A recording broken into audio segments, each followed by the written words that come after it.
Hello and welcome back to my channel. Today we will see more numericals on synchronous counter. सो ये थोड़ा अलग तरीके का numerical है।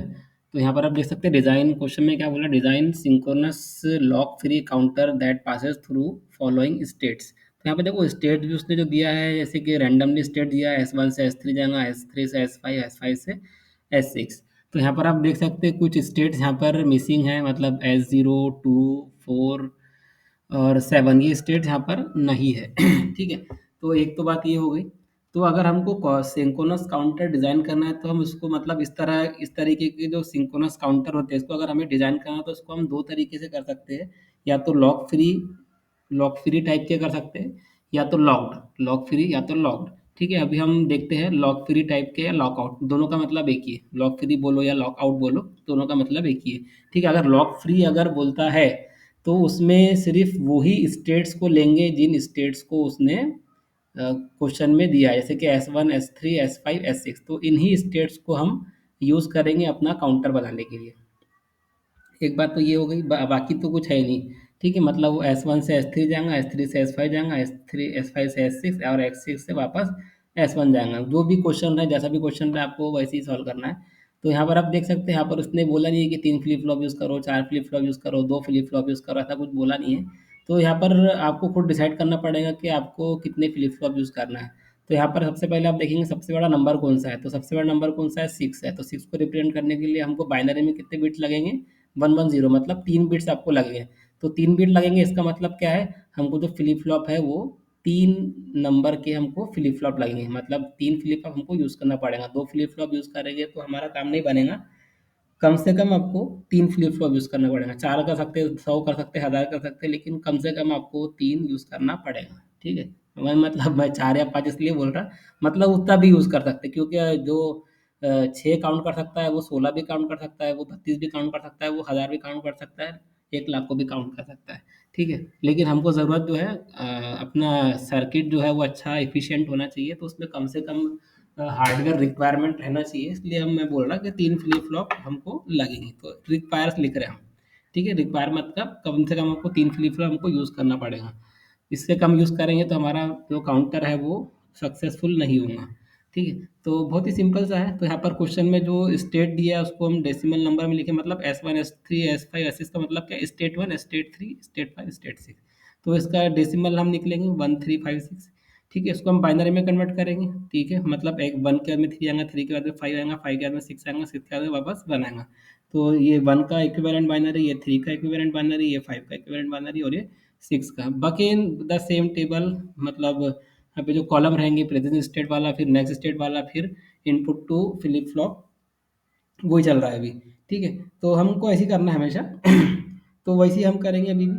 ठीक है, तो फिर उसके बाद में नेक्स्ट स्टेट में क्या रहेगा, जो 1 के बाद आपको 3 आना चाहिए, तो यहाँ पर ये मतलब 1 के बाद में 3, 3 के बाद में 5, 5 के बाद में 6, वही चल रहा है। ठीक है, अब क्या करेंगे, यहाँ पर हम एक्साइटेशन टेबल यूज़ करेंगे। आपको जो चाहे आप फ्लिप फ्लॉप यूज़ कर सकते हैं, आप इसलिए कुछ बोला नहीं है कि आपको कौन सी फ्लिप फ्लॉप यूज़ करना है। लेकिन अगर आप जे की फ्लिप फ्लॉप यूज़ करते हैं तो मैं अगेन बोल रहा हूँ, आपका सर्किट बहुत सिंपल बनेगा अगर आप जेके फ्लिप फ्लॉप यूज़ करेंगे। बाकी अगर यूज़ करेंगे तो थोड़ा सा कॉम्प्लिकेटेड बनेगा, मतलब कॉम्प्लिकेटेड बनेगा, नहीं बनेगा ऐसा नहीं बोल रहा, बनेगा लेकिन थोड़ा सा कॉम्प्लिकेटेड बनेगा। आपको सर्किटरी थोड़ी ज़्यादा बढ़ाना पड़ेगा उसमें।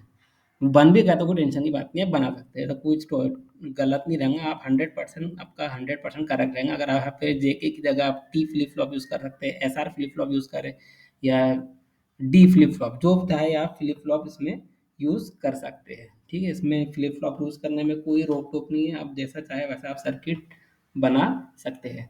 ठीक है, तो यहाँ पर क्योंकि मैं जेके फ्लिप फ्लॉप यूज़ किया, क्योंकि मेरी ये फेवरेट फ्लिप फ्लॉप है, इसलिए मैं जेके फ्लिप फ्लॉप यूज़ कर सकता हूँ। ठीक है, आपकी आप भी कोई अपनी फेवरेट फ्लिप फ्लॉप बना लो, वो उसको लेके आओ। लेकिन क्वेश्चन में अगर नहीं दिया है तभी आप कोई भी फ्लिप फ्लॉप से यूज़ कर सकते हैं। क्वेश्चन में बोला उसने एसआर फ्लिप फ्लॉप ही यूज़ करना है, तो आपको एसआर फ्लिप फ्लॉप ही यूज़ करना पड़ेगा। ठीक है, दूसरा यूज़ करेंगे तो आपको आपका आंसर रॉन्ग हो जाएगा। ठीक है, तो एक्साइटेशन टेबल थे आप Q2 से, मतलब प्रेजेंट Q2 से नेक्स्ट, प्रेजेंट Q2 और नेक्स्ट Q2 से आप J2 K2 निकालेंगे। प्रेजेंट Q1 और नेक्स्ट Q1 से आप J1 K1 निकालेंगे। प्रेजेंट Q0 और नेक्स्ट Q0 से आप J0 K0 निकालेंगे। तो आपका ये पूरा टेबल कंप्लीट हो जाएगा। फिर आप क्या करेंगे, के मैप यूज़ करेंगे। ठीक है, मतलब J2 के लिए के मैप, K2 के लिए के मैप।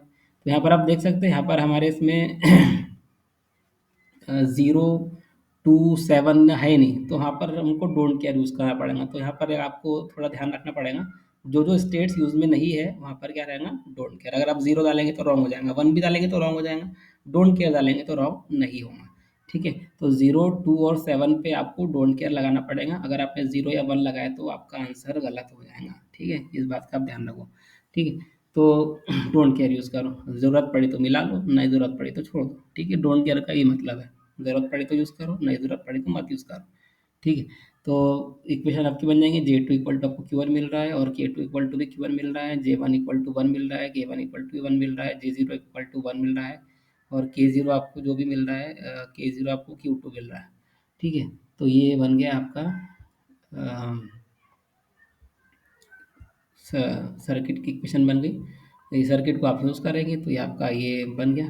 ठीक है, आप वेव फॉर्म भी निकाल सकते हैं। वेव फॉर्म में मतलब पहली क्लॉक पल्स, दूसरी क्लॉक पल्स पे क्या रहेगा, बिल्कुल इसके तरह, मतलब सबसे ऊपर में आपका Q0 रहेगा, Q1 रहेगा, Q3 Q2 की वेव फॉर्म रहेगी और उनकी वैल्यू के हिसाब से 1 0 रहेगा। ठीक है, अगर वेव फॉर्म बनाने का बोला तो टेंशन नहीं लेने का। ठीक है, क्या रहेगा, Q0 की वेव फॉर्म बनाएंगे। ठीक है, उसके नीचे Q2 Q1, उसके नीचे Q2।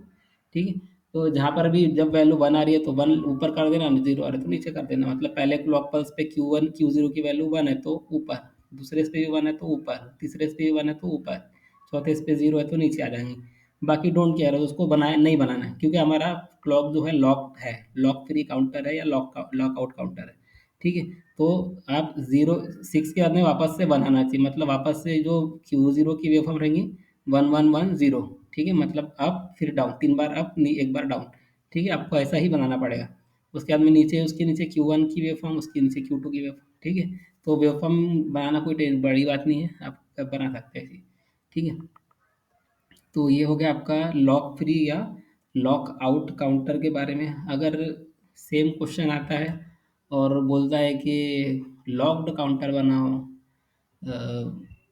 Avoid lock free state, ठीक है, ऐसा अगर बोलता है, या अवॉइड लॉक आउट स्टेट, तो तीनों का मतलब ये है कि हमारा जो काउंटर है वो लॉक्ड काउंटर है। ठीक है, अगर क्वेश्चन में बोलता है, जैसे कि उसमें स्पेसिफाई नहीं किया, तो यहाँ पे बोल रहा है देखो, with remaining states locked to S3। देखो यहाँ पे क्वेश्चन में बार साफ साफ बोला है, अगर ये मेंशन वाली स्टेट नहीं आती, मतलब 0 2 और 7 अगर नहीं आती है, तो 0 के बाद में क्या आना चाहिए, 3 आना चाहिए, 2 के बाद में क्या आना चाहिए, 3 आना चाहिए और 7 के बाद में क्या आना चाहिए, 3 आता है। अगर ये इतना पार्ट नहीं देता है तो आप अपनी मनचाही जो भी इसमें से कोई भी एक स्टेट आप ले सकते हैं, या तो आप 1 लो, चाहे 5 लो, चाहे 6 लो, चाहे 3 ले लो। मतलब क्वेश्चन में अगर स्पेसिफाई नहीं करता है, मतलब आपका काउंटर लॉक हो जाना चाहिए जब इसकी अनयूज्ड स्टेट आती है, तो कहाँ पे लॉक होना चाहिए, S3 में। ठीक है, तो उसने क्वेश्चन में साफ साफ बोल दिया S3 में लॉक हो जाना चाहिए।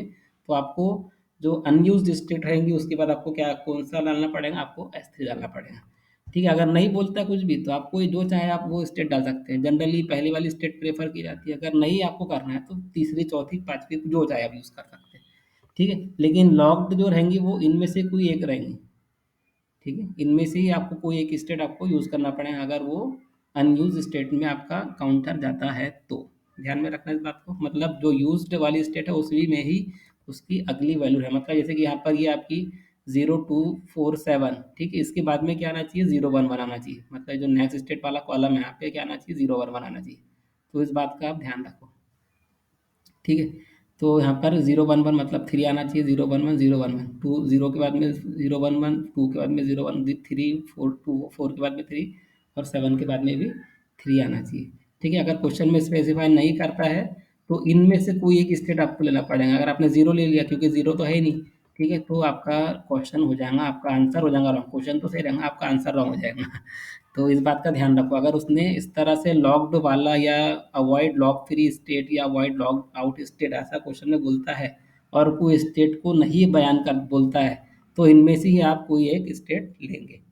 ठीक है, सो तो ये टेबल बन गया। टेबल को देख के आप केएमएफ बनाएंगे, मतलब इस तरह से केएमएफ बनाएंगे, जो भी सर्किट आएगा उसके हिसाब से आप यहाँ पर जो भी इसके तार, उसको तार को जोड़ देंगे। ठीक है, मैंने यहाँ पर सर्किट नहीं बनाया, सर्किट बनाना कोई बड़ी बात नहीं है। ठीक है, तो वो इक्वेशन जो बनेगी, इक्वेशन देख के आप वो सर्किट निकाल लेना। ठीक है, और ये कुछ क्वेश्चन है आपके प्रैक्टिस के लिए। ठीक है, तो क्या बोल रहा है, सिंक्रोनस लॉक फ्री BCD, मतलब आपका जो रहेगा वो उसमें 4 फ्लिप फ्लॉप रहेंगी। ठीक है, क्योंकि 9 को रिप्रेजेंट करने के लिए आपको 4 बिट लगते हैं। सबसे बड़ा नंबर कौन सा रहेगा डेसिमल में? 9 रहेगा, 0 से लेके 9 तक के। तो उसके लिए आपको 4 बिट लगेंगे, तो मतलब 4 फ्लिप फ्लॉप आपको यूज़ करना पड़ेगा। उस तरह से ये मोड 6, ठीक है, मतलब उसकी 6 स्टेट रहेंगी 0 से लेके 5 तक के, ठीक है। तो ये क्या बोल रहा है, synchronous counter using JK flip flop. ये क्या बोला, लॉग बोल रहा है, ठीक है। लॉग यहाँ पर कुछ भी स्पेसिफाई नहीं किया, तो अब चाहे तो लॉग फ्री बनाओ चाहे लॉग बनाओ, ठीक है, ये आप पे छोड़ दिया उसने। ठीक है, क्वेश्चन में अगर स्पेसिफाई नहीं करता है कि लॉग फ्री होना कि लॉग्ड होना, तो आप जो चाहे बना सकते हैं। ठीक है, क्वेश्चन में अगर बोलता है लॉग्ड वाला, तो आपको लॉग वाला ही बनाना पड़ेगा। अगर वो लॉग फ्री बोलेगा तो आपको लॉग फ्री ही बनाना पड़ेगा। ठीक है, इस बात का आप ध्यान रखो। और क्या है, यहाँ पर कुछ और क्वेश्चन है रैंडमली, यहाँ पर स्टेट्स दी हुई है, ठीक है। तो आप इसको भी ट्राई कीजिए, बहुत ही सिंपल सिंपल क्वेश्चन है। अगर आपको ये समझ में आ गया, ये दो क्वेश्चन समझ में आ गए, तो बाकी क्वेश्चन एक जैसे ही है, इसमें ज़्यादा कुछ अलग है नहीं। ठीक है, सभी सिंपल सिंपल रहेंगे। ये हमारे समझ लो वीडियो का लास्ट टॉपिक है, रिंग काउंटर। तो ये रिंग काउंटर इसको हम क्यों बोलते हैं कि यहाँ पे जो आखिरी वाली फ्लिप फ्लॉप है, उसका आउटपुट जो है पहली वाली इनपुट के नॉर्मल इनपुट पे कनेक्टेड रहता है। ठीक है, जैसे कि आप देख सकते हैं यहाँ पर Q3 जो है, मतलब F0 flip flop 0, flip flop 1, flip flop 2, flip flop 3। Flip flop 3 का जो आउटपुट है वो फ्लिप फ्लॉप 0 के J पे कनेक्टेड है, मतलब नॉर्मल वाला आउटपुट, और कॉम्प्लीमेंटेड आउटपुट K पे कनेक्टेड है।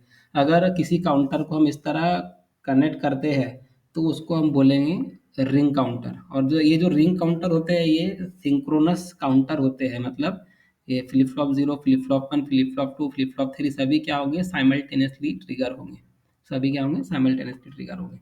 तो ये जो रिंग काउंटर होते हैं, मतलब क्योंकि इसकी शक्ल जो है रिंग की जैसी होती है, मतलब यहाँ पे जो वायरिंग होती है, इसकी जो हम वायरिंग जो कनेक्ट करते हैं, वो वापस आखिरी का आउटपुट पहले के इनपुट से कनेक्टेड रहता है, इसलिए इसको हम क्या बोलते हैं, रिंग काउंटर। तो ये रिंग काउंटर बन गया, तो इसके हिसाब से जो इसकी वेवफॉर्म भी थोड़ी सी अलग बन जाएंगी। ठीक है, आप यहाँ पर इसकी वेवफॉर्म देख सकते हैं। ठीक है, उसमें समझाने जैसा कुछ है नहीं। जब जब यहाँ पर मतलब क्लॉक में निगेटिव हो जाएंगे, तो हमने कई बार देख चुके, बिल्कुल यहाँ पर चल रहा है। ठीक है, तो सारी आपकी फ्लिप फ्लॉप साइमल्टेनियसली ट्रिगर हो रही है।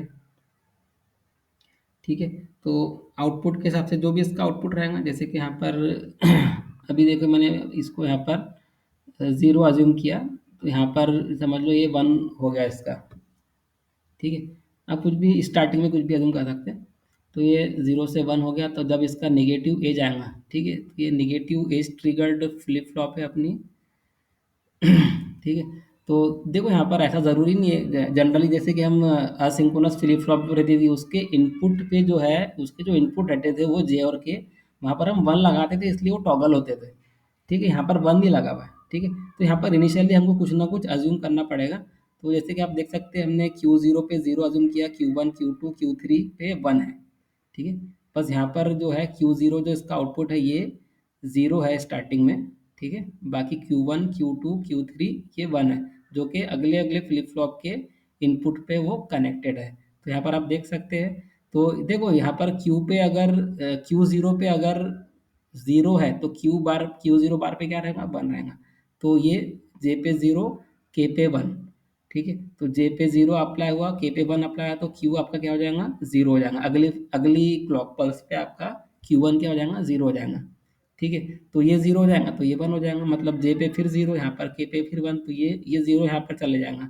ठीक है, फिर अगली मतलब सेम क्लॉक पल्स पे क्या होगा, ये 0, ये 0 यहाँ पे चले जाएगा, क्योंकि J पे 0, K पे 1 है। इसमें क्या होता है, J पे 0, K पे 1 रहता है, उसका मतलब क्या, आपकी फ्लिप फ्लॉप हो जाएगी, रीसेट हो जाएगी। ठीक है, तो वो 0 यहाँ पे ट्रांसफर हो जाएगा, और फिर यहाँ पर 0 यहाँ पर ट्रांसफर हो जाएगा। यहाँ पर जो पहले 1 था, वो ये J पे ट्रांसफर हो जाएगा। तो यहाँ पर J पे देखो, J पे 0 अप्लाई हो रहा है, तो K पे क्या अप्लाई हो रहा है, Q बार, मतलब 1 यहाँ पर 1 अप्लाई हो रहा है, तो यहाँ पे 0 अप्लाई हो रहा है। फिर से मतलब ये देखो, यहाँ पर आपका जो एक बिट जो होता है, जो आपके Q0 पे जो बिट होता है, वो घूमते रहता है। देखो, पहली क्लॉक पल्स में वो यहाँ पर आया, दूसरी क्लॉक पल्स में वो F2 में आया, फ्लिप फ्लॉप 2 में आया, तीसरे क्लॉक पल्स पे F3 पे आया, फिर चौथी क्लॉक पल्स पे वापस F0 पर आया, फिर 1 पर पहली फ्लिप फ्लॉप पे, फिर फ्लिप फ्लॉप नंबर 2 पर आएगा, फिर फ्लिप फ्लॉप नंबर 3 पे, फिर अगली इस पे वो 0 पर। मतलब आपका जो बिट होता है, जो आपका बिट है, जो जे पे जो बिट कौन सा आपका Q3 है, मतलब 1 है। तो ये जो बिट 1 है वो राउंड होते रहता है, मतलब घूमते रहता है, इसलिए इसका नाम क्या पड़ गया, रिंग काउंटर। मतलब पहले वो फ्लिप फ्लॉप 0 पे, फिर फ्लिप फ्लॉप 1 पे, फ्लिप फ्लॉप 2 पे, फिर फ्लिप फ्लॉप 3 पे, मतलब जब जब हम क्लॉक पल्स अप्लाई करते रहेंगे वो घूमते रहेंगे। मतलब फ्लिप फ्लॉप 0 से फ्लिप फ्लॉप 1, फ्लिप फ्लॉप 1 से फ्लिप फ्लॉप 2, फ्लिप फ्लॉप 2 से फ्लिप फ्लॉप 3, फ्लिप फ्लॉप 3 से फिर वापस फ्लिप फ्लॉप 0, फिर flip flop 1 and so on. तो ये आपका जो बिट 1 है वो घूमता रहता है, इसलिए इसका नाम क्या पड़ गया, रिंग काउंटर। ठीक है, मतलब वो वापस से अपनी जगह पे आते रहता है और एक ही बिट घूमते रहती है। ठीक है, एक ही बिट घूमती है। ठीक है, तो ये हो गया आपका रिंग काउंटर। तो ये जो वेवफॉर्म बनी है पूरी वैसी बनी है। ठीक है, मतलब जब जब यहाँ पर क्या हो रहा है, इनिशियली यहाँ पर जीरो है तो यहाँ पर जीरो अप्लाई हुआ, देखो यहाँ पर अभी देखो जब यहाँ पर जीरो अप्लाई हुआ तो क्या हो गया, यहाँ पर Q1 पे आपका वन आ गया। ठीक है, तो Q1 पे ये जीरो था तो यहाँ पर क्योंकि जे पे क्या था आपका वन था तो यहाँ पर जीरो आ गया। ठीक है, यहाँ पर Q0 पे जीरो था तो वो जीरो कहाँ पर आ गया, Q1 पे आ जाएगा। और Q1 पे जो जीरो था वो Q2 पे आ जाएगा, Q2 पे जो जीरो था वो Q3 पे आ जाएगा। इस तरह से आपकी वेव फॉर्म बनेगी। वेव फॉर्म समझाना कोई बड़ी बात नहीं, बहुत ही सिंपल सी वेव फॉर्म है।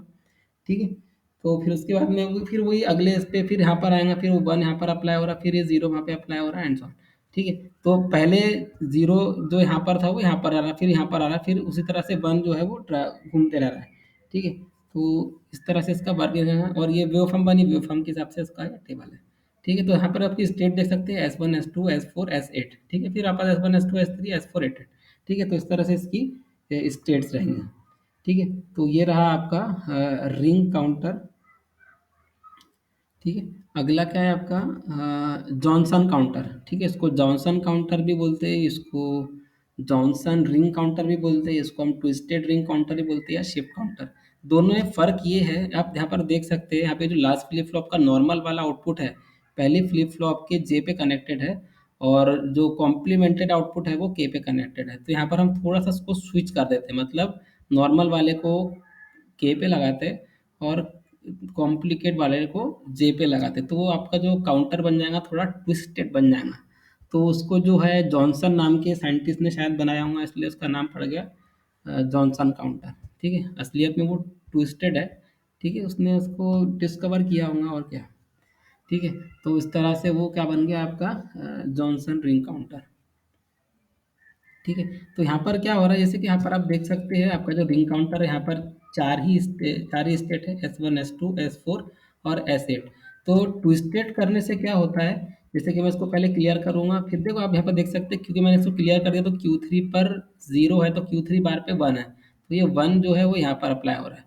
ठीक है, तो इस तरह करने से क्या होगा, इसकी स्टेट थोड़ी बढ़ जाती है। ठीक है, तो उसका वेवफॉर्म भी थोड़ा चेंज हो जाता है। तब मैं इस पे क्लियर अप्लाई करूँगा तो इसकी वेवफॉर्म कुछ इस तरह से बनेगी। तो यहाँ पर आप देख सकते हैं यहाँ पे स्टेट्स बनती होगी S0 S1 S3 S7 S15 S14 S12। तो यहाँ पर 4 स्टेट्स और आ गई। ठीक है, तो यहाँ पर 4 स्टेट और आ गई, मतलब यहाँ पे ये जो आपका जो रिंग काउंटर है ट्विस्टेड वाला रिंग काउंटर, इसमें 4 स्टेट ज़्यादा है, तो यहाँ पर इसका एक थोड़ा एडवांटेज है। मतलब यहाँ पे जो साइकिल है वो कितनी है, 4 दूनी 8, 8 स्टेट के बाद में वो आ रही है।